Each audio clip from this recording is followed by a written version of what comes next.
Break तो बाद स्वागत है दर्शकों का न्यूज़ 18 पंजाब ते महा कवरेज चुनावी अखाड़ा जारी है। 11 मार्च जदों कांग्रेस नूं सत्ता सूबे दे विच मिली सी, ਅੱਜ 4 साल पूरे हो चुके ने। हिसाब मंगिया जा रहा है विरोधी पार्टियां वालों। साडे नाल मेहमान जुड़े हुए ने, कांग्रेस पार्टी तो वरिंदर ढिल्लों साडे नाल जुड़ गए ने।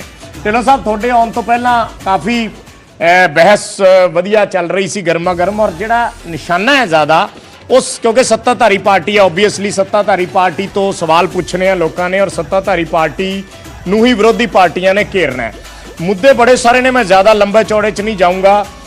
बड़ा सीधा सीधा ਜਿਹੜੀਆਂ कांग्रेस होवे, आम आदमी पार्टी होवे, अकाली दल होवे, थोड़े सामने ਜਿਹੜੇ खड़े ने बीजेपी भी हुण आ गई है, और होर एक नवें ਜਿਹੜੇ फ्रंट दियां भी ਜਿਹੜੀਆਂ सरगोशियां ने वो चल रही हैं। अगले दिनों च कोई भी समीकरण ਜਿਹੜੇ ने वो रुख लै सकते अपना।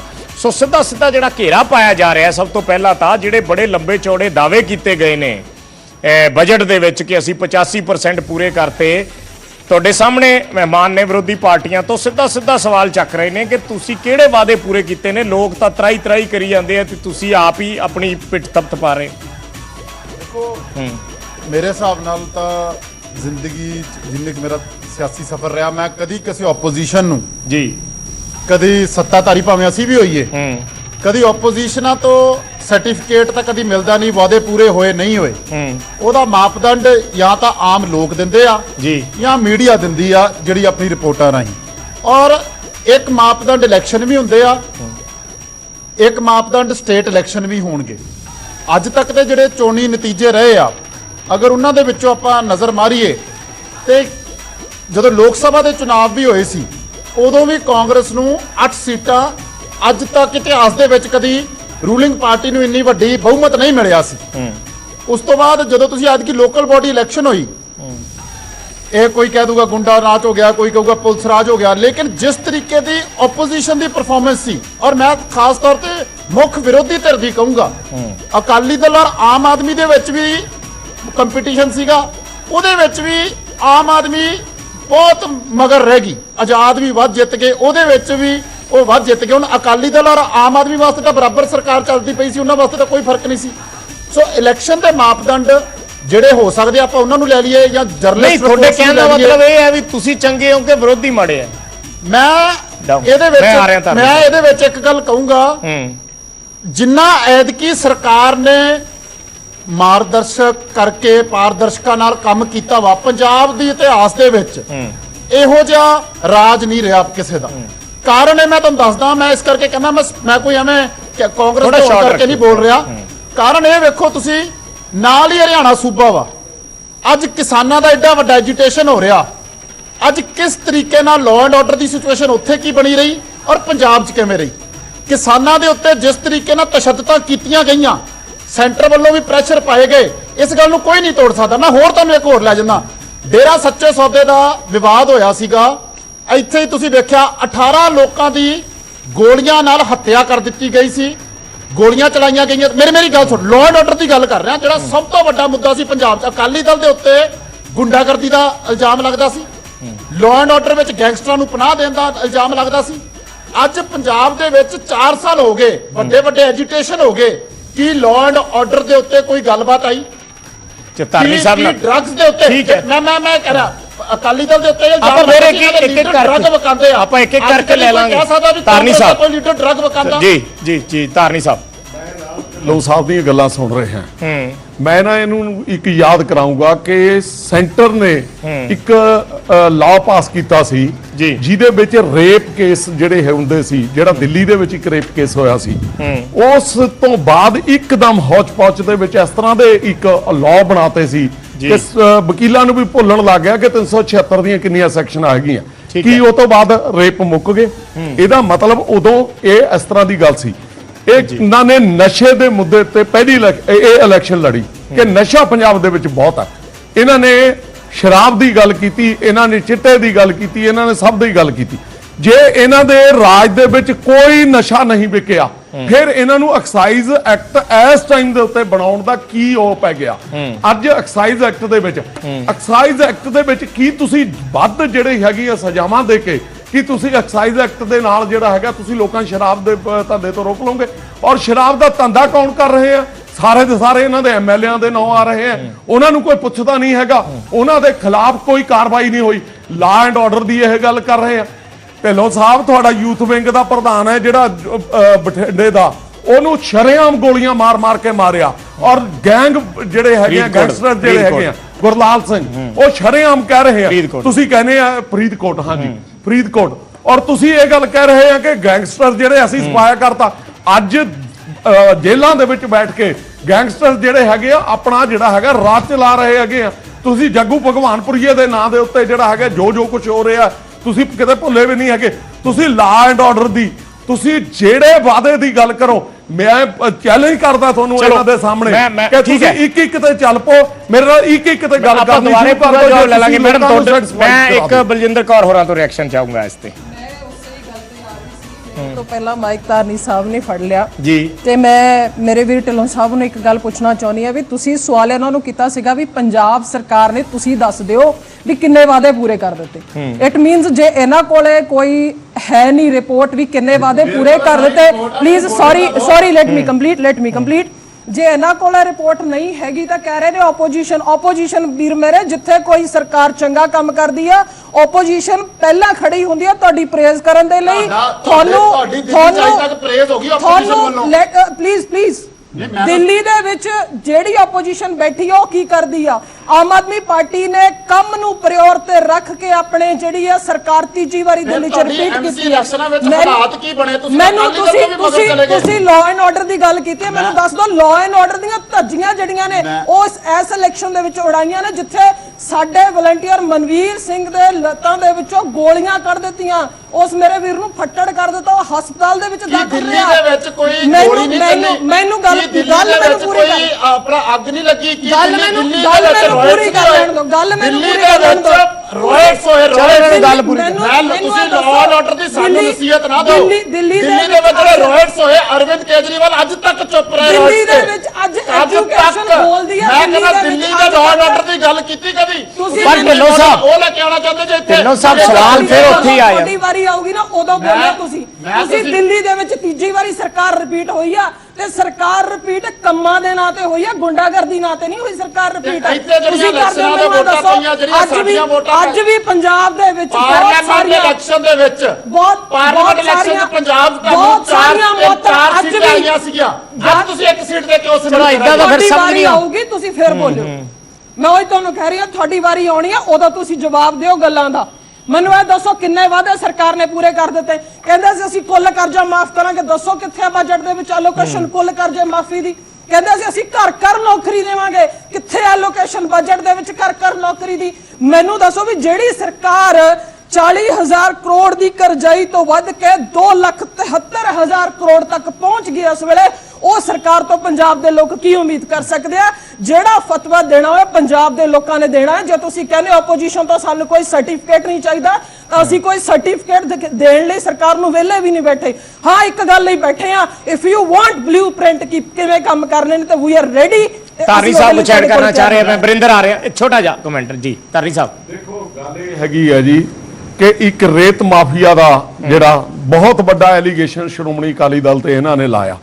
ਮੈਂ ਢਿੱਲੋਂ ਸਾਹਿਬ ਨੂੰ ਪੁੱਛਦਾ, ਢਿੱਲੋਂ ਸਾਹਿਬ ਦੱਸੋ ਕਿ ਪੰਜਾਬ ਦੇ ਵਿੱਚ ਕਿੰਨੇ ਟਿੱਪਰ ਰਜਿਸਟਰਡ ਹੋਏ? ਕੀ ਉਹ ਜਿਹੜੀਆਂ ਸੜਕਾਂ ਦੇ ਉੱਤੇ ਘੁੰਮ ਰਹੇ ਹੈਗੇ, ਕੋਈ ਸੜਕ ਪੰਜਾਬ ਦੀ ਉਹਨਾਂ ਨੇ ਛੱਡੀ ਹੋਵੇ? ਉਹ ਰੇਤ ਮਾਈਨਿੰਗ ਜਿਹੜੀ ਹੈਗੀ ਆ ਹੋ ਰਹੀ ਆ, ਉਹ ਕਿੱਥੋਂ ਆ ਰਹੀ ਹੈਗੀ ਆ?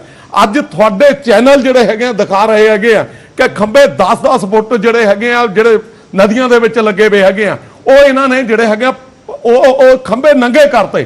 ਔਰ ਇਹਨਾਂ ਨੇ ਸਾਰਾ ਜਿਹੜਾ ਹੈਗਾ ਸਿਸਟਮ ਜਿਹੜਾ ਹੈਗਾ ਮਾਫੀਆ, ਡਕੈਤੀ, ਗੈਂਗਸਟਰ, ਔਰ ਤੁਸੀਂ ਇਹ ਦੇਖੋ ਕਿ ਮਾਰ ਤਾੜ ਇੱਕ ਚੀਜ਼ ਇਹ ਦੱਸ ਦੇਣ ਜਿਹੜੀ ਇਹਨਾਂ ਨੇ ਘਰ ਨੌਕਰੀ ਦੀ ਗੱਲ ਕਰਦੇ ਆ। ਮੈਨੂੰ ਇਹ ਦੱਸ ਦੇਣ ਕਿ ਹਰ ਕਾਲਜ ਦੇ ਵਿੱਚ ਮੇਰਾ ਸਵਾਲ ਢਿੱਲੋਂ ਸਾਹਿਬ ਤੁਹਾਡੇ ਤੋਂ ਇਹਨਾਂ ਨੂੰ ਹੀ, ਮੈਂ ਇਹਨਾਂ ਦੀ ਗੱਲ ਨੂੰ ਅੱਗੇ ਫਰਦਰ ਲੈ ਕੇ ਜਾਣਾ ਹੈ। ਇਸੇ ਕੰਟੈਕਸਟ ਦੇ ਵਿੱਚ ਤੁਹਾਡੇ ਖੁਦ ਦੀ ਪਾਰਟੀ ਦੇ ਤੁਹਾਡੇ ਸਾਬਕਾ ਮਿਨਿਸਟਰ ਨਵਜੋਤ ਸਿੰਘ ਸਿੱਧੂ ਸ਼ਰਾਬ ਕਾਰਪੋਰੇਸ਼ਨ ਬਣਾਉਣ ਦੀ ਗੱਲ ਕਰ ਚੁੱਕੇ ਆ, ਔਰ ਮਾਈਨਿੰਗ ਦੇ ਉੱਪਰ ਵੀ ਉਹ ਇਹਨੂੰ ਸਰਕਾਰੀ ਦੇਣ ਦੀ ਗੱਲ ਕਰ ਚੁੱਕੇ ਆ ਕਿ, ਔਰ ਸ਼ਰੇਆਮ ਕਹਿੰਦੇ ਆ ਕਿ ਸਭ ਤੋਂ ਵੱਡਾ ਰੈਵਨਿਊ ਇੱਥੋਂ ਆਊਗਾ। ਪਰ 4 ਸਾਲ ਦੇ ਵਿੱਚ ਸਰਕਾਰ ਨੇ ਉਹਨਾਂ ਦੀ ਸੁਣੀ ਨਹੀਂ, ਜਾਂ ਸੁਣਨਾ ਚਾਹੁੰਦੇ ਨਹੀਂ, ਜਾਂ ਉਹਦੇ ਵਿੱਚ ਕੁਝ ਹੋਰ ਰੀਜ਼ਨ ਹੋਣਗੇ। ਸਿੱਧੂ ਸਾਹਿਬ ਦੀ ਗੱਲਾਂ ਤੁਹਾਨੂੰ ਪਸੰਦ ਆ ਨਾ?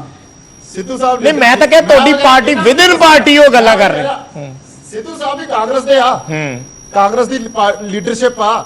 ਮੈਂ ਤੁਹਾਨੂੰ ਜਿਹੜੀ ਗੱਲ ਕਰਦਾ, ਪਹਿਲੀ ਗੱਲ ਤਾਂ ਅਕਾਲੀ ਦਲ ਸਾਨੂੰ ਦੱਸੂਗਾ ਵੀ ਮਾਫੀਆ, ਗੁੰਡਾਗਰਦੀ, ਲਾਅ ਐਂਡ ਆਰਡਰ ਜਿਨ੍ਹਾਂ ਦੇ ਰਾਜ ਦੇ ਵਿੱਚ ਤੋਂ ਧੱਜੀਆਂ ਉਡਾਤੀਆਂ ਚੀਜ਼ਾਂ ਦੀਆਂ, ਇਹਨਾਂ ਤੋਂ ਇਹ ਪਾਰਦਰਸ਼ਤਾ ਦੇਣਗੇ ਇਸ ਚੀਜ਼ ਦੇ ਉੱਤੇ, ਇਹ ਸਾਨੂੰ ਰਾਹ ਵਿਖਾਣਗੇ ਇਹ ਚੀਜ਼ ਦੇ ਉੱਤੇ। ਸੋ ਕਹਿਣ ਦਾ ਇਹ ਭਾਵ ਆ, ਇਹ ਤਾਂ ਇਸ ਚੀਜ਼ ਦੇ ਇਹ ਤਾਂ ਇਹਦੇ ਜਿਨ੍ਹਾਂ ਦੇ ਕਰਕੇ ਜੰਮੀਆਂ ਇਹ ਚੀਜ਼ਾਂ,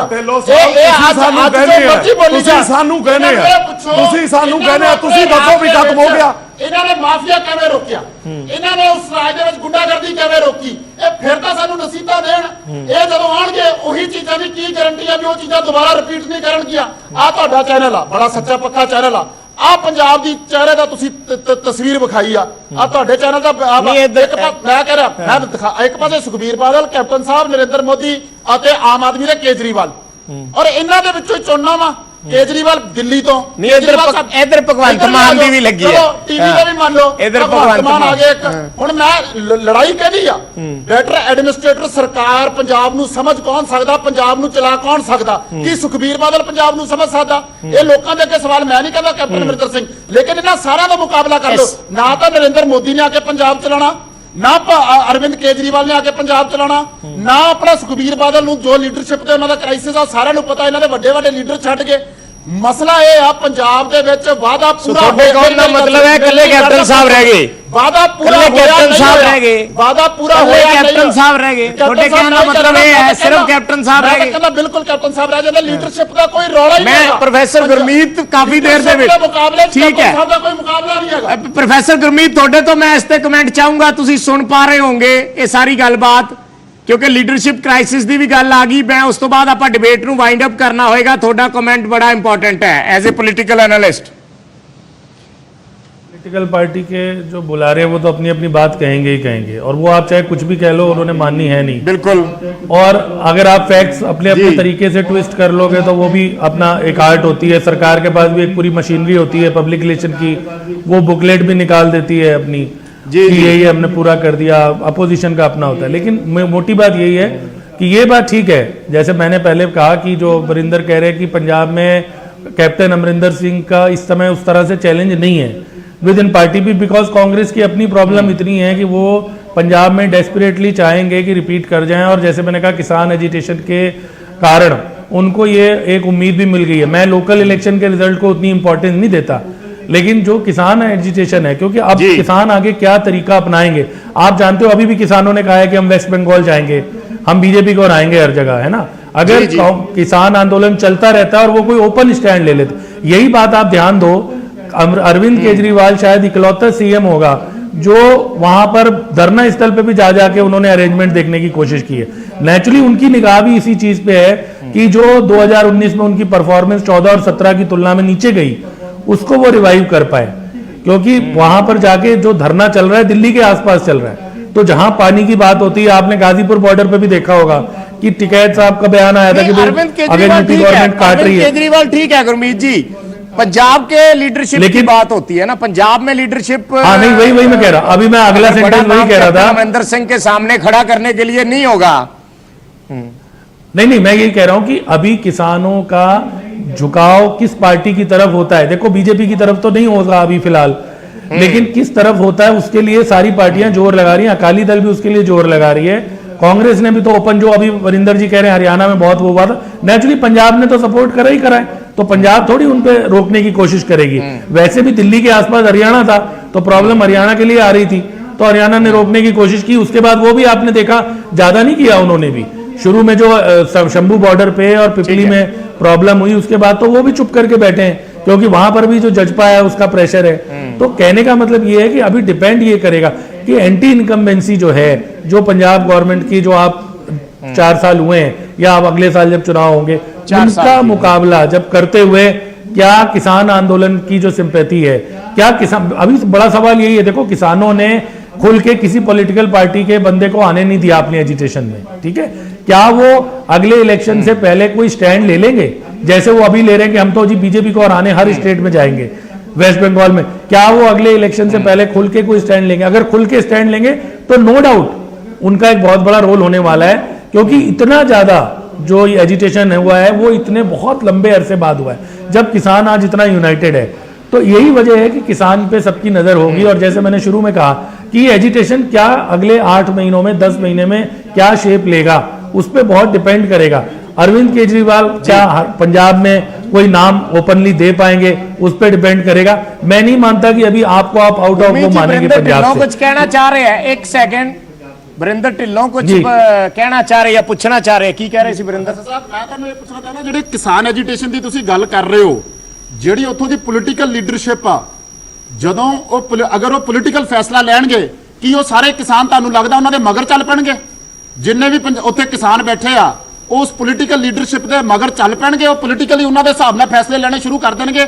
ਅੱਜ ਉਹ ਕਿਸਾਨੀ ਐਜੀਟੇਸ਼ਨ ਕਰਕੇ ਜ਼ਰੂਰ ਸਾਰੇ ਅਸੀਂ ਵੀ ਉਹਨਾਂ ਦੇ ਮਗਰ ਆ, ਸਾਰੇ ਉਹਨਾਂ ਦੇ ਮਗਰ ਆ, ਠੀਕ ਹੈ, ਲੇਕਿਨ ਜਦੋਂ ਉਹ ਪੋਲੀਟੀਕਲ ਲੈਣਗੇ ਉਦੋਂ ਕੀ ਉਹ ਫੈਸਲਾ ਲੈਣਗੇ ਜਾਂ ਨਹੀਂ ਲੈਣਗੇ, ਇਹ ਵੱਡਾ ਸਵਾਲ ਰਹੂਗਾ। ਬੇਸਿਕਲੀ ਗੁਰਮੀਤ ਜੀ ਆਪਾਂ ਸਮੀਕਰਨਾਂ ਦੀ ਗੱਲ ਕਰ ਰਹੇ ਹਾਂ। ਕਿਸਾਨੀ ਅੰਦੋਲਨ ਨੋ ਡਾਊਟ ਇੱਕ ਬਹੁਤ ਵੱਡਾ ਸਮੀਕਰਨ ਹੋਏਗਾ, ਪਰ ਜੋ ਵਰਿੰਦਰ ਦਾ ਸਵਾਲ ਹੈ ਵੀ ਜੇ ਕਿਸਾਨੀ ਅੰਦੋਲਨ ਦੇ ਜਿਹੜੇ ਮੋਹਰੀ ਆਗੂ ਨੇ, ਜੇ ਉਹ ਪੋਲੀਟੀਕਲ ਪਾਰਟੀਆਂ ਨਾਲ ਜੁੜ ਗਏ ਤਾਂ ਕੀ ਸਾਰੇ ਕਿਸਾਨ ਉਹਨਾਂ ਦੀ ਮਦਦ ਕਰਨਗੇ? देखो, पहली बात तो ऐसी होती है विजय जी, आप भी समझते हो, वरिंदर जी भी समझते होंगे कि कोई ओपनली अलाउंस नहीं होते, ये चीजें अंदर ट्रेवल करती हैं। ये जो डेरे वेरे होते हैं, आपको क्या लगता है वो तो एक ट्रेवल करने वाली बात होती है कि एक मैसेज ट्रेवल होता है कि भाई ये पार्टी को सपोर्ट किया जा सकता है, इन्होंने हमारा साथ दिया है, ये वाली बात। या उनका तो अभी तो उन्होंने ये थोड़ी कहा कि आप ममता बनर्जी को दो या कांग्रेस को दो, वो तो कह रहे हैं बीजेपी को हराने की अपील करेंगे। तो कहने का मतलब ये, और ये जो इवेंट बटे ये तो बहुत सारे हैं, बट हाँ, अगर मैं इस बात से वरिंदर जी की इत्तेफाक नहीं करता कि अगले इलेक्शन में पॉलिटिकली किसान एक फोर्स नहीं होगा, कि किसान जो है वो केवल खेती के मामले में एक फोर्स बना हुआ है, जब वो पॉलिटिकली उसको आप नजरअंदाज कर सकते हो। किसानों की बहुत बड़ी फोर्स हो सकती है आने वाले इलेक्शन में। किसानों का झुकाव किधर रहता है, ये बहुत बड़ा एंगल होगा। किसान इस चीज को जरूर देखना चाहेंगे कि सुख दुख में उनका साथ किसने दिया है जब वो वहां पर बैठे हुए थे। तो इसी वजह से चाहे अमरिंदर सिंह हो या केजरीवाल हो या बादल साहब हो, सब लोग उनकी मदद कर रहे हैं आज।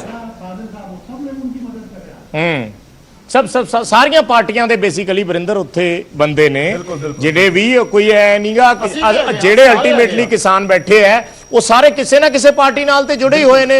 ਜਿਵੇਂ ਉਹਨਾਂ ਨੇ ਕਿਹਾ ਕਿ ਅਰਵਿੰਦ ਕੇਜਰੀਵਾਲ ਹੋਰੀ ਆਏ, ਉਹਨਾਂ ਨੇ ਮਦਦ ਕੀਤੀ, ਹਰ ਪਾਰਟੀ ਦੇ ਬੰਦੇ ਉੱਥੇ ਨੇ। ਸੋ ਇਹ ਇੱਕ ਵੱਡਾ ਫੈਕਟਰ ਹੋਏਗਾ। ਪਰ ਮੇਰਾ ਵਿਜੇਪਾਲ ਜੀ ਇਹੀ ਸਵਾਲ ਆ ਵੀ ਕੀ ਉਹ ਯੂਨਾਈਟਿਡਲੀ ਜਿਹੜੇ ਜਿਵੇਂ ਅੱਜ ਆਪਾਂ ਉਸ ਮੁੱਦੇ ਤੇ ਯੂਨਾਈਟਿਡ ਖੜੇ ਆ, ਕੀ ਪੋਲੀਟੀਕਲੀ ਵੀ ਉਹ ਯੂਨਾਈਟਿਡ ਹੋ ਸਕਦੀ ਉਹ ਚੀਜ਼? ਆਪਾਂ ਉਹੀ ਸਮੀਕਰਨਾਂ ਦੀ ਗੱਲ ਕਰ ਰਹੇ ਹਾਂ। ਨਹੀਂ, ਤੁਹਾਡਾ ਜਿਹੜਾ ਸਵਾਲ ਹੈ ਉਹ ਵਾਕਿਆ ਹੀ ਸਵਾਲ ਮੈਂ ਮੰਨਦਾ ਉਹਦੇ ਵਿੱਚ। ਬੀਜੇਪੀ ਦੇ ਉਲਟ ਤਾਂ ਸਾਰੇ ਯੂਨਾਈਟਿਡ ਖੜੇ ਆ, ਲੇਕਿਨ ਜਦੋਂ ਬੀਜੇਪੀ ਪੰਜਾਬ ਬਾਕੀ ਪਾਰਟੀਆਂ ਕਿਵੇਂ ਇਸ ਚੀਜ਼ ਨੂੰ ਇਕੁਏਸ਼ਨ ਨੂੰ ਦੇਖਦੀਆਂ ਨੇ? ਧਾਰਨੀ ਸਾਹਿਬ ਦੇਖੋ, ਇਹਨਾਂ ਨੇ ਜਿਹੜੇ ਕੁਐਸਚਨ ਇਹਨਾਂ ਦਾ ਹੈਗਾ, ਖਾਸ ਤੌਰ ਤੇ ਪਹਿਲਾਂ ਇਹਨਾਂ ਨੇ ਕੀਤਾ ਕਿ ਲੀਡਰਸ਼ਿਪ ਕ੍ਰਾਈਸਿਸ ਦੀ ਗੱਲ ਕੀਤੀ। ਮੈਂ ਇਹਨਾਂ ਨੂੰ ਪੁੱਛਦਾ ਕਿ ਗੁਲਾਮ ਨਬੀ ਆਜ਼ਾਦ ਕੀ ਕਹਿ ਰਹੇ ਹੈਗੇ ਆ, ਦਿੱਲੀ ਦੇ ਵਿੱਚ ਇਹਨਾਂ ਦਾ ਕਿੱਡਾ ਜ਼ਬਰਦਸਤ ਕ੍ਰਾਈਸਿਸ ਹੈਗਾ ਅੱਜ ਗਾਂਧੀ ਫੈਮਿਲੀ ਨੂੰ ਲੈ ਕੇ। ਜੇ ਹਿੰਦੁਸਤਾਨ ਦੇ ਵਿੱਚ ਗਾਂਧੀ ਫੈਮਿਲੀ ਖਤਮ ਹੁੰਦੀ ਹੈਗੀ ਆ ਤਾਂ ਪੰਜਾਬ ਦਾ ਭੋਗ ਤਾਂ ਉਹ ਤੋਂ ਪਹਿਲਾਂ ਪੈ ਲੈਣਾ ਹੈਗਾ। ਔਰ ਨੰਬਰ 2, ਅੱਜ ਪੰਜਾਬ ਦਾ ਇੱਕ ਮਿੰਟ ਰੁਕ ਜਾਓ, G23 ਵਾਲੀ ਗੱਲ ਕਰ ਰਹੇ ਹੋ ਅੱਜ, ਇੱਕ ਮਿੰਟ। ਅੱਜ ਪੰਜਾਬ ਜਿਹੜਾ ਹੈਗਾ, ਅੱਜ ਪੰਜਾਬ ਦਾ ਕ੍ਰਾਈਸਿਸ ਕੀ ਹੈਗਾ? ਜਦੋਂ ਰਾਵਤ ਸਾਹਿਬ ਸਿੱਧੂ ਸਾਹਿਬ ਨੂੰ ਲੈ ਕੇ ਆਉਂਦੇ ਹੈਗੇ ਆ ਤਾਂ ਨਾਲ ਦੀ ਨਾਲ ਜਿਹੜੇ ਹੈਗੇ ਆ ਆਪਣੇ ਇਹਨਾਂ ਦੇ ਪ੍ਰਧਾਨ ਸਾਹਿਬ ਹੈਗੇ ਆ ਜਿਹੜੇ, ਉਹ ਨਾਲ ਦੀ ਨਾਲ ਜਾਖੜ ਸਾਹਿਬ ਫੈਰ ਮਾਰਦੇ ਆ, ਬਾਈ ਜੀ ਅਗਲਾ ਕੈਪਟਨ ਸਾਡਾ ਕੈਪਟਨ ਸਾਹਿਬ ਹੋਣਗੇ। ਨਾਲ ਦੀ ਨਾਲ ਦੂਸਰਾ ਸਿੱਧੂ ਸਾਹਿਬ ਦਾ ਪਿਛਲਾ ਬਿਆਨ ਚੱਕ ਲਓ ਕਿ ਸਾਡਾ ਕੈਪਟਨ। ਇੱਕ ਮਿੰਟ ਤਾਂ ਰੁਕ, ਇੱਕ ਮਿੰਟ। ਤੁਸੀਂ ਸਾਡਾ ਕਿਉਂ ਤੁਸੀਂ ਪੁੱਛਦੇ? ਤੁਸੀਂ ਆਪਣਾ ਸਾਡੇ ਬਾਰੇ ਨਾ ਕਹੋ ਨਾ ਤੁਸੀਂ। ਇੱਕ ਮਿੰਟ ਪੰਜਾਬ ਦੇ ਵਿੱਚ ਜਿਹੜਾ ਇੱਕ ਮਿੰਟ ਦਾ ਠਹਿਰੋ ਤਾਂ ਸਹੀ। ਜਿਹੜੀਆਂ ਇਹਨਾਂ ਦੇ ਪਾਰਟੀਆਂ ਦੇ ਵਿੱਚ ਇਹ ਹਾਲਤ ਹੋ ਗਈ ਹੈ ਕਿ ਜਿਹੜੇ ਤਾਂ ਕਾਂਗਰਸੀ ਪੁਰਾਣੇ ਬੈਠੇ ਹੈਗੇ ਆ ਉਹਨਾਂ ਨੂੰ ਪੁੱਛਦਾ ਕੋਈ ਨਹੀਂ। ਪਿੱਛੇ ਤੋਂ ਬਾਦਲ ਸਾਹਿਬ ਲਿਆਂਦੇ, ਇੱਕ ਮਿੰਟ ਦਾ ਠਹਿਰੋ ਯਾਰ, ਮਨਪ੍ਰੀਤ ਬਾਦਲ ਨੂੰ ਚੱਕ ਕੇ ਲਿਆਉਂਦੇ ਆ ਫਾਈਨਾਂਸ ਮਿਨਿਸਟਰ, ਸਿੱਧੂ ਸਾਹਿਬ ਨੂੰ ਲਿਆ ਕੇ ਲਿਆਉਂਦੇ ਆ ਮੂਰੇ। ਸੋ ਇਹ ਇੰਨੀ ਨਾ ਐਥਿਕਸ ਦੀਆਂ ਗੱਲਾਂ ਕਰਨੀਆਂ ਬੰਦ ਕਰ ਦੇਣ। ਚਲੋ ਆਪਾਂ ਜੇ ਚਿਹਰੇ ਦੀ ਗੱਲ ਕਰ, ਤੁਹਾਡਾ ਚਿਹਰਾ ਸੁਖਬੀਰ ਬਾਦਲ ਹੈ। ਬਿਲਕੁਲ, ਸਰਦਾਰ ਸੁਖਬੀਰ ਸਿੰਘ ਬਾਦਲ ਤੋਂ ਬਿਨਾ ਸਾਡੇ ਉਹ ਪ੍ਰਧਾਨ ਹੈ। ਦੂਜੀ ਗੱਲ ਮੇਰੀ ਸੁਣੋ, ਮੇਰੀ ਗੱਲ ਸੁਣੋ। ਅਸੀਂ ਸਾਡਾ ਕੋਈ ਬੰਦਾ ਇਹ ਅਨਾਉਂਸ ਨਹੀਂ ਕਰਦਾ ਸਾਡਾ ਕੋਈ ਸਿੰਘ ਬਾਦਲ ਨਹੀਂ ਹੋਣਗੇ। ਸੁਣੋ ਮੇਰੀ ਗੱਲ ਸੁਣੋ, ਤੁਸੀਂ ਇਸ ਗੱਲ ਦੇ ਉੱਤੇ ਹਾਮੀ ਭਰਦੇ ਹੋ ਯਾਰ, ਬੋਲਣ ਤਾਂ ਦਿਓ ਨਾ। ਸਾਡੇ ਪ੍ਰਧਾਨ ਨੇ ਥੋੜੇ ਦਿਨ ਪਹਿਲਾਂ ਅਬੋਰ ਚ ਸਟੇਟਮੈਂਟ ਦਿੱਤੀ ਸੀ, ਮੈਂ ਦੱਸ ਦਿੰਦਾ, ਮੈਂ ਉਹੀ ਜਵਾਬ ਦੇ ਰਿਹਾ। ਹਾਂ, ਸਾਡੇ ਪ੍ਰਧਾਨ ਸਰਦਾਰ ਸੁਖਬੀਰ ਸਿੰਘ ਬਾਦਲ ਹੈਗੇ ਆ। ਸੁਣੋ, ਜਦੋਂ ਉਹ ਫੈਸਲਾ ਕਰਦੇ ਹੈਗੇ ਆ ਤਾਂ ਉਹ ਸਾਡੀ ਜਿਹੜੀ ਹੈਗੀ ਆ ਚਲੋ ਮੈਂ ਮੈਡਮ ਤੋਂ ਲਾਸਟ ਕਮੈਂਟ ਕੋਰ ਕਮੇਟੀ ਮੈਂ ਆਪਣੇ ਕੋਲ 2 ਮਿੰਟ ਬਿਨਾਂ ਕੋਈ ਫੈਸਲਾ ਨਹੀਂ ਪਲੀਜ਼ ਮੈਡਮ ਲਾਸਟ ਕਮੈਂਟ ਤੁਹਾਡਾ ਇਸੇ ਲੀਡਰਸ਼ਿਪ ਦੇ ਉੱਪਰ ਜਾ ਕੇ ਫਿਰ ਆਪਾਂ ਵਾਈਂਡ ਅਪ ਕਰਨਾ ਹੈ। ਹੁਣੇ ਢਿੱਲੋਂ ਸਾਹਿਬ ਬੋਲ ਕੇ ਹਟੇ, ਕਹਿੰਦੇ ਵੀ ਪਿੱਛੇ ਫੋਟੋਆਂ ਜਿਹੜੀਆਂ ਨੇ 4 ਲੱਗੀਆਂ ਨੇ ਹੈਨਾ। ਮੈਨੂੰ ਤਾਂ ਇੱਕ ਗੱਲ ਪਤਾ ਬਈ ਕਾਂਗਰਸ ਨੂੰ ਕਿੰਨੇ ਸਾਲ ਹੋ ਗਏ, ਅਕਾਲੀ ਦਲ ਨੂੰ ਕਿੰਨੇ ਸਾਲ ਹੋ ਗਏ ਤੇ ਆਮ ਆਦਮੀ ਪਾਰਟੀ ਨੂੰ ਕਿੰਨੇ ਸਾਲ ਹੋ ਗਏ।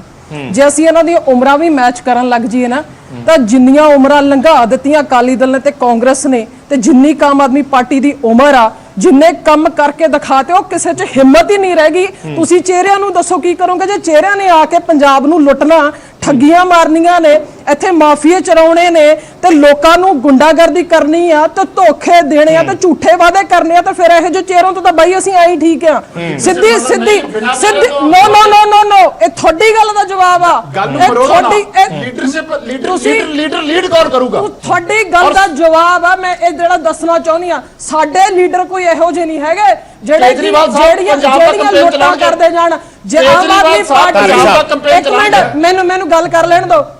ਇਸ ਵੇਲੇ ਜੇ ਦੇਖਿਆ ਜਾਵੇ ਆਮ ਆਦਮੀ ਪਾਰਟੀ ਦੇ ਆਪੋਜੀਸ਼ਨ 'ਚ ਜਿਹੜੇ ਸਾਡੇ ਐਮਐਲਏ ਬੈਠੇ ਨੇ ਬਈ ਇੱਕ ਪਾਸੇ ਸਰਕਾਰ ਵਾਲੇ ਬੈਠੇ ਨੇ, ਜੇ ਰਿਕਾਰਡ ਕਰਾ ਕੇ ਦੇਖਣਾ ਹੋਵੇ ਨਾ ਜਿਹੜੇ ਆਮ ਆਦਮੀ ਪਾਰਟੀ ਵਾਲੇ ਬੈਠੇ ਨੇ ਉਹਨਾਂ ਨੇ ਸਵਾਲ ਉਦੋਂ ਵੱਧ ਪੁੱਟ ਕੀਤੇ ਨੇ ਜਿਹੜੇ ਅੱਜ ਤੱਕ ਆਪੋਜੀਸ਼ਨ। ਧਾਰੀ ਸਾਹਿਬ ਕੋਈ ਆਖਰੀ ਕਮੈਂਟ ਤੁਸੀਂ ਯਾਰ, ਆਪਣੇ ਕੋਲ ਸਮਾਂ ਨਹੀਂ ਬਚਾ। ਤੁਸੀਂ ਗੱਲ ਕਰ ਰਹੇ ਹੋ, ਗੋਲ ਗੱਲ ਹੁੰਦੀ ਹੈ। ਤੁਸੀਂ ਗੱਲ ਕਰ ਰਹੇ ਹੋ ਲੀਡਰਸ਼ਿਪ ਦੀ। ਮੈਂ ਹੁਣ ਤੱਕ ਬੋਲਿਆ ਨਹੀਂ ਸੀ, ਮੈਂ ਮੈਡਮ ਦੀ ਗੱਲ ਦਾ ਜਵਾਬ ਦੇ ਦਿੰਦਾ ਕਿ ਸ਼੍ਰੋਮਣੀ ਅਕਾਲੀ ਦਲ ਨੂੰ 100 ਸਾਲ ਪੂਰੇ ਹੋ ਗਏ, ਇੰਨੇ ਸਾਲ ਅਸੀਂ ਕੱਢ ਲਏ। ਇਸ ਜਿਹੜੀ ਹੈਗੀ ਆ ਪਹਿਲੀ ਵਾਰ ਇਹਨਾਂ ਦੇ ਜਿਹੜੇ ਹੈਗੇ ਆ ਉਹ ਡੱਡੂਆਂ ਦੀ ਪੰਸੇਰੀ ਮੰਗਣਾ ਕੁਝ ਮੈਂਬਰ ਐਮਐਲਏ ਚੁਣ ਕੇ ਆਏ ਸੀ, ਜਿਨ੍ਹਾਂ ਦੇ ਵਿੱਚ ਚਾਹੇ ਸੰਧੋਆ ਸਾਹਿਬ ਦੀ ਗੱਲ ਕਰ ਲਓ, ਚਾਹੇ ਬਠਿੰਡੇ ਵਾਲਿਆਂ ਦੀ ਗੱਲ ਕਰ ਲਓ, ਉਹ ਡੱਡੂਆਂ ਦੀ ਪੰਸੇਰੀ ਮੰਗਣਾ ਛਾਲਾ ਮਾਰ ਕੇ ਬਾਹਰ ਨਿਕਲ ਗਏ। ਸੋ ਇੰਨਾ ਟਾਈਮ ਦੇਖੋ ਆ 5 ਸਾਲ ਦੇਖੋ ਇਹ ਜਿਹੜੀ ਆਪੋਜੀਸ਼ਨ ਹੁੰਦੀ ਹੈ ਨਾ ਉਹਦਾ ਜਿਹੜਾ ਲੀਡਰ ਉਹਦਾ ਆਪੋਜੀਸ਼ਨ ਹੁੰਦਾ ਉਹ ਜਿਹੜਾ ਤੁਸੀਂ ਸਿੱਧੀ ਗੱਲ ਇਹ ਕਹਿੰਦੇ ਤੁਸੀਂ ਆਮ ਆਦਮੀ ਪਾਰਟੀ ਨੂੰ ਰੇਸ 'ਚ ਨਹੀਂ ਮੰਨਦੇ। ਲੀਡਰ ਉਹਦਾ ਤੁਸੀਂ ਆਮ ਆਦਮੀ ਪਾਰਟੀ ਨੂੰ ਰੇਸ 'ਚ ਨਹੀਂ ਮੰਨਦੇ? ਬਿਲਕੁਲ ਨਹੀਂ। ਆਮ ਆਦਮੀ ਪਾਰਟੀ ਦਾ ਜਿਹੜਾ ਵਰਕਰ ਸੀ ਉਹ ਸਾਫ਼ ਹੋ ਚੁੱਕਿਆ। ਧਾਨੀ ਸਾਹਿਬ ਦੇ ਕਹਿਣ ਨਾਲ ਦੇਖੋ ਇਹ ਗੱਲਾਂ ਮੈਟਰ ਨਹੀਂ ਕਰਦੀਆਂ। ਇਧਰ ਇਹ ਲੋਕ ਕਹਿਣਗੇ ਜੀ ਸਾਰਾ ਕੁਝ, ਇਹ ਲੋਕ ਕਹਿਣਗੇ ਸਾਰਾ ਕੁਝ, ਲੋਕ ਕਹਿਣਗੇ ਲੋਕਾਂ ਨੇ ਦੇਣਾ। ਚਲੋ ਮੇਰੇ ਸਾਹਮਣੇ ਤੁਸੀਂ ਆਮ ਆਦਮੀ ਪਾਰਟੀ ਦੀ ਸਰਕਾਰ ਦੀ ਨੀਚ ਰਿਪੀਟ ਹੁੰਦੀ ਆ। ਦੇਖੋ ਚਲੋ ਅੱਜ ਤੇ ਅਖਾੜੇ ਦੀ ਸ਼ੁਰੂਆਤ ਹੈ। ਅੱਜ ਤੇ ਢਿੱਲੋਂ ਸਾਹਿਬ ਅਖਾੜੇ ਦੀ ਸ਼ੁਰੂਆਤ ਹੈ। ਸਾਰਾ ਸਾਲ ਇਹ ਅਖਾੜਾ ਹੀ ਚੱਲਣਾ ਹੈ। ਦੇਖੋ ਸਾਰਾ ਸਾਲ ਇਹ ਅਖਾੜਾ ਹੀ ਚੱਲਣਾ ਹੈ। ਅੱਜ ਮੇਰੀ ਗੱਲ ਸੁਣੋ ਅੱਜ ਨਹੀਂ ਕਹਿਣੀ ਬੰਦੀ ਆ। ਅੱਜ ਅਕਾਲੀ ਦਲ ਨੇ ਸ਼ਾਇਦ ਆਮ ਆਦਮੀ ਨੂੰ ਪਛਾੜਤਾ, ਇਹਦੇ ਅੰਦਰ ਨਹੀਂ ਕੋਈ ਦੋ ਰਾਏ ਹੈਗੀ। ਅੱਜ ਹਾਲੇ ਕੀ ਇਹ ਵਿਧਾਨ ਸਭਾ ਚ ਮਾੜੇ ਆ ਬਿਲਕੁਲ, ਲੇਕਿਨ ਹੈ ਰਹਿਣਾ ਦੋਵਾਂ ਨੇ ਆਪੋਜੀਸ਼ਨ ਚ। ਸ਼੍ਰੋਮਣੀ ਅਕਾਲੀ ਦਲ ਦੀ ਸਰਕਾਰ ਬਣੂਗੀ, 30 ਸੈਕਿੰਡ ਬਣੂਗੀ। ਪਰ ਮੈਂ ਤੁਹਾਨੂੰ ਦੱਸਾਂ ਚੱਲ ਮੈਡਮ 30 ਸੈਕਿੰਡ ਕਾਂਗਰਸ ਹੋਊਗੀ। ਮੇਰੇ ਕੋਲ ਸਮਾਂ ਖਤਮ ਹੋ ਜਾਣਾ 30 ਸੈਕਿੰਡ ਪਲੀਜ਼ ਵਰਿੰਦਰ 30 ਸੈਕਿੰਡ। ਸਹੀ ਹੈ ਭਾਜੀ, ਜਿੰਨੀਆਂ ਠੱਗੀਆਂ ਅਕਾਲੀ ਦਲ ਨੇ ਮਾਰੀਆਂ 10 ਸਾਲਾਂ ਦੇ ਟੈਨਿਓਰ ਦੇ ਵਿੱਚ ਕਾਂਗਰਸ ਨੇ ਅੱਜ ਉਹਨਾਂ ਨੂੰ ਪਛਾੜ ਦਿੱਤਾ। ਇਹ ਕਾਰਨ ਇੱਕ ਦੂਜੇ ਤੇ ਮੈਂ ਕਹਿੰਦੀ ਆ ਤੁਸੀਂ ਬਿਲਕੁਲ ਰਲੇ ਮਿਲੇ ਹੋ, ਤੁਹਾਡੇ ਚ ਕੋਈ ਫਰਕ ਨਹੀਂ। ਲੋਕ ਇਮਾਨਦਾਰੀ ਚਾਹੁੰਦੇ ਆ। ਮੇਰੀ ਸੁਣ ਇੱਕ ਧਾਰੀ ਸਾਹਿਬ ਤੁਸੀਂ ਕਹਿ ਦਿਓ ਆਪਣੀ ਗੱਲ ਮੁੜ ਕੇ ਸਮਾਂ ਖਤਮ ਹੋ ਜਾਣਾ। ਦੇਖੋ ਜਿਹੜਾ ਲੀਡਰ ਆਫ ਦਾ ਆਪੋਜੀਸ਼ਨ ਹੁੰਦਾ ਉਹ ਸ਼ੈਡੋ ਜਿਹੜਾ ਸੀਐਮ ਹੁੰਦਾ, ਪਰ ਇਹਨਾਂ ਨੇ ਵਿਧਾਨ ਸਭਾ ਦੇ ਵਿੱਚ ਜਿਹੜੀ ਆਪੋਜੀਸ਼ਨ ਦੀ ਮੁੱਖ ਭੂਮਿਕਾ ਸੀ ਉਹ ਨਿਭਾਈ ਨਹੀਂ ਹੈਗੀ। ਇਹ ਨਾਲ ਉਹਦੇ ਜਿਹੜਾ ਕਾਂਗਰਸ ਦੇ ਨਾਲ ਰਲ ਕੇ ਜਿਹੜੀ ਪਲੀਜ਼ ਮੇਰੇ ਕੋਲ ਸਮਾਂ ਖਤਮ ਹੋ ਗਿਆ। ਸ਼ੁਰੂਆਤ ਹੈ ਅਖਾੜੇ ਦੀ, ਲਗਾਤਾਰ ਚਲਾਵਾਂਗੇ ਲਗਾਤਾਰ। ਉੱਥੇ ਸਰਨਜੀਤ ਢਿੱਲੋਂ ਆ, ਲੇਕਿਨ ਉਹ ਵੀ ਬਿਕਰਮਜੀਤ ਸਿੰਘ ਨੇ ਪਛਾੜਤਾ। ਚਲੋ ਦੀ ਲੜਾਈ ਜਿਹੜੀ ਬਹੁਤ ਕੁਝ ਹਲੇ ਨਵੇਂ ਸਮੀਕਰਨ ਬਣਨੇ ਨੇ, ਬਹੁਤ ਕੁਝ ਆਉਣਾ ਹੈ। ਇਹ ਪਹਿਲਾ ਦਿਨ ਹੈ, ਸ਼ੁਰੂਆਤ ਹੈ ਚੁਣਾਵੀ ਅਖਾੜੇ ਦੀ ਔਰ ਵਾਕਈ ਇੱਕ ਅਖਾੜੇ ਦੀ ਤਰ੍ਹਾਂ ਜਾਪ ਰਿਹਾ ਹੈ। ਅਗਲੇ ਦਿਨਾਂ ਦੇ ਵਿੱਚ ਜੋ ਮੁੱਦੇ ਉੱਭਰ ਕੇ ਆਉਣਗੇ ਫਿਰ ਉਹਨਾਂ ਦੇ ਬਾਬਤ ਅਸੀਂ ਚਰਚਾ ਕਰਾਂਗੇ। ਨਿਊਜ਼ 18 ਤੇ ਸਾਡੀ ਇੱਕ ਖਾਸ ਪੇਸ਼ਕਸ਼ ਜਾਰੀ ਰਹੇਗੀ। ਫਿਲਹਾਲ ਇਸ ਗੱਲਬਾਤ ਨੂੰ ਅਸੀਂ ਇੱਥੇ ਹੀ ਰੋਕਦੇ ਹਾਂ। ਕੁਝ ਹੋਰ ਮੁੱਦਿਆਂ ਤੇ ਥੋੜੀ ਦੇਰ ਦੇ ਵਿੱਚ ਗੱਲਬਾਤ ਲੈ ਕੇ ਹਾਜ਼ਰ ਹੋਵਾਂਗੇ। ਬਹੁਤ ਬਹੁਤ ਧੰਨਵਾਦ ਸਾਰੇ ਮਹਿਮਾਨਾਂ।